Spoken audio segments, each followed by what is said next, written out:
അപ്പോൾ ഇന്നത്തെ പുതിയ വിശേഷം എന്ന് പറയുന്നത് ARM എന്ന് പറഞ്ഞ സിനിമ ഞാൻ ഇന്നലെ കണ്ടായിരുന്നു, ഫാമിലി ആയിട്ടിരുന്ന്.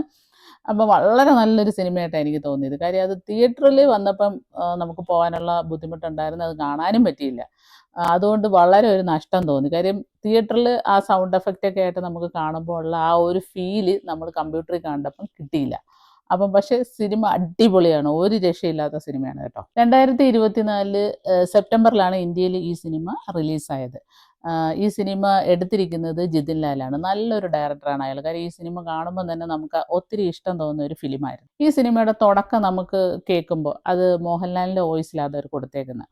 ഈ സിനിമയിൽ അഭിനയിച്ചിരിക്കുന്നവരെന്ന് പറയുന്നത് മെയിനായിട്ട് ടൊവിനോ തോമസ്, കൃതി ഷെട്ടി, പിന്നെ നമുക്കറിയാവുന്ന ബേസിൽ ജോസഫ്, പിന്നെ സുരഭി, അങ്ങനെ തുടങ്ങിയ ഒട്ടനവധി നമുക്ക് ഇഷ്ടപ്പെടുന്ന ഒത്തിരി നടന്മാർ അഭിനയിച്ചിട്ടുണ്ട്. 3 ജനറേഷനിലായിട്ടാണ് ഈ സിനിമ കാണിക്കുന്നത്. അത് ലാസ്റ്റ് വരെ അവർ ഭംഗിയായിട്ട് അവതരിപ്പിച്ചിട്ടുണ്ട്. പിന്നെ ഇതിൻ്റെ ഫസ്റ്റ് അജയൻ്റെ രണ്ടാം മോഷണം എന്ന് പറയുന്ന ഈ സിനിമയുടെ ആദ്യം വരുന്ന കുഞ്ഞിക്കേളു എന്ന് പറഞ്ഞ ഒരാളാണല്ലോ ആദ്യം വരുന്നത്.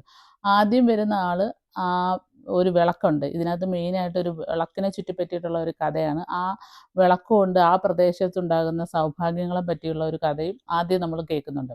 അപ്പോൾ ഈ ഒരു വിളക്കുണ്ടാക്കുന്നതിന് ഒരു ഉൽക്ക വന്ന് ഭൂമിയിൽ പതുക്കുകയും അതിൽ മറ്റ് ലോഹങ്ങളൊക്കെ ചേർത്തിട്ട് നല്ലൊരു വിളക്കുണ്ടാക്കുന്നതായിട്ടാണ് അവർ പറയുന്നത്. ആ വിളക്കിൻ്റെ പേര് അതിനകത്ത് ശ്രീജ്യോതി വിളക്ക് എന്നാണ് പറയുന്നത്.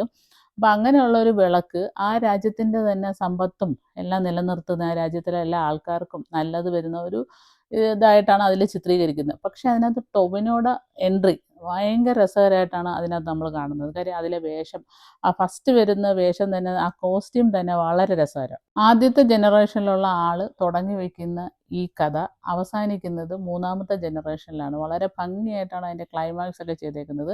നമുക്ക് ഏറ്റവും അധികം ഇഷ്ടപ്പെടുന്ന രീതിയിലാണ് അവതരിപ്പിച്ചിരിക്കുന്നത്. ആദ്യം വരുന്ന ടൊവിനോയുടെ കഥാപാത്രത്തിൽ വെച്ചിരിക്കുന്ന അവരുടെ വേഷം എനിക്ക് വളരെയധികം ഇഷ്ടപ്പെട്ടു. കാര്യം ഫസ്റ്റ് വരുന്നത് കുഞ്ഞിക്കേളു എന്ന് പറഞ്ഞൊരു കഥാപാത്രമാണ്. അപ്പോൾ അതിലെ കോസ്റ്റ്യൂം വളരെ രസകരമായിട്ടാണ് ചെയ്യുന്നത്. രണ്ടാമത് വന്നിരിക്കുന്നതും കള്ളനായിട്ട് വന്നിരിക്കുന്ന ഒരു വേഷമാണ്. അത് എൻ്റയർലി ഡിഫറെൻ്റ് ആയിട്ടുള്ള ഒരു കോസ്റ്റ്യൂമാണ് ഇട്ടേക്കുന്നത്. മൂന്നാമത് വന്നിരിക്കുന്ന വേഷം എന്ന് പറഞ്ഞാൽ ഒരു സാധാരണക്കാരൻ്റെ വേഷമാണ്. അതായത് ഷർട്ടും മുണ്ടും ധരിച്ചിരുന്നവർ, അതാണ് അജയൻ എന്ന് പറഞ്ഞ പേരിൽ മൂന്നാമതായിട്ട് അവർ അവതരിപ്പിച്ചിരിക്കുന്നത്. അതും സൂപ്പറായിട്ടാണ് ചെയ്തേക്കുന്നത്. പിന്നെയാണെന്നുണ്ടെങ്കിൽ ഏറ്റവും എനിക്ക് ഇഷ്ടപ്പെട്ട ലാസ്റ്റ് ക്ലൈമാക്സിലുള്ള ആ നവരത്ന പൂട്ടാണ്. അത് ഒരു രക്ഷയില്ലാതാണ് അവർ ക്രിയേറ്റ് ചെയ്തേക്കുന്നത്.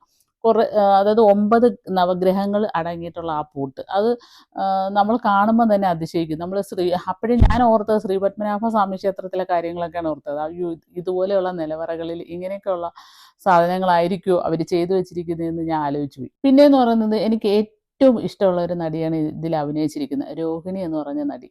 ഞാനൊക്കെ കോളേജിൽ പഠിക്കുന്ന കാലത്ത് തരംഗം സൃഷ്ടിച്ച 2 നടന്മാരാണ് രോഹിണിയും റഹ്മാനും. ഇഷ്ടം പോലെ സിനിമകളുടെ അവരുടെ ഇറങ്ങിയിട്ടുണ്ട്. എനിക്കതുകൊണ്ട് രോഹിണി എന്ന് പറഞ്ഞ നടി എനിക്ക് ഭയങ്കര ഇഷ്ടമാണ്. അവർ ഈ സിനിമയിലും അഭിനയിച്ചിട്ടുണ്ട്. പിന്നെ മറ്റൊരു പ്രത്യേകത എന്ന് പറയുന്നത് ഇതിലെ പാട്ടുകളാണ്. ഒരു രക്ഷയില്ലാത്ത പാട്ടുകളാണ്.